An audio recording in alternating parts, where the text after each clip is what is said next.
Breathe better and sleep deeper with the Levoit Classic 160 Top Fill Humidifier. Don't wait.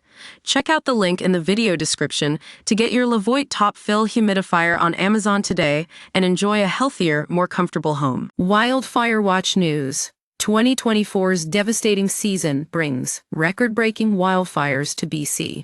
The BC Wildfire Service has just released its year-end report for 2024, and it paints a grim picture of the province's wildfire season. With over 1.08 million hectares burned in just 1688 fires. This year takes the fourth spot as one of the worst wildfire seasons in BC's history. That's still a far cry from the record-breaking season we saw last year. But the sheer scale of destruction is undeniable. The region that includes Northeast BC, where the fire season kicked off early, saw nearly 10% of its forested land burn to ashes in just 1 year, a staggering 4,000 square kilometers of uncharted territory left scarred. According to Director Cliff Chapman of the BC Wildfire Service, things were actually less hectic this year than last, with crews spending around as many days battling fires as they did back in 2023. That's not exactly reassuring when you consider how much the province spent. Over $621 million fighting fires.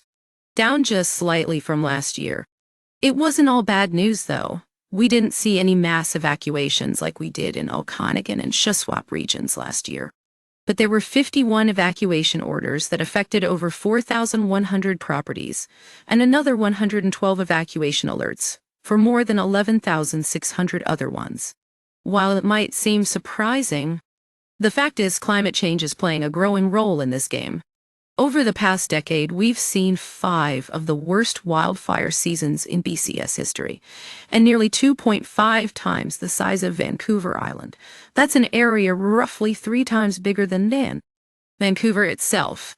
Climate scientists are warning us about more severe fire seasons to come, not just because of warmer temps, but also from changes like drear weather and less snow cover. One study found significant increases in high burn severity days across Canada over the past 40 years. Especially in spring and autumn, regions with dry fuels saw major jumps. So what does this mean for us? The BC Wildfire Service is looking at new strategies, including working closely with local communities who are trained to support response efforts. There's also a growing emphasis on prescribed burns as a way to reduce the risk of intense fires in and around these same areas. More research needed, but some promising signs.